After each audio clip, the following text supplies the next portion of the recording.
Hello everyone, welcome back into this channel. So today we will learn about CapCut applications again, and I would like to show you the way how you can reduce the noise of the audio on the video with the CapCut application.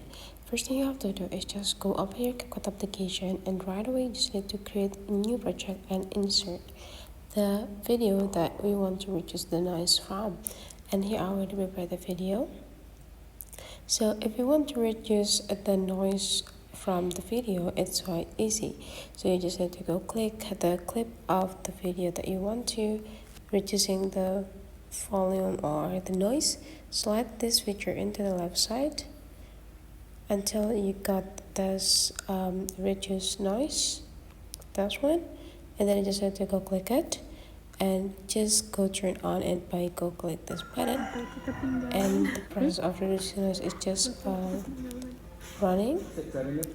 And then whenever you're done, you just need to go with this check this button and you're done. Now the quality of the audio that you have from this video is quite better than the previous one. So that is the way guys how you can reduce the noise from the audio from video with the CapCut. Hopefully you enjoy this video, and let's meet again into other tutorial.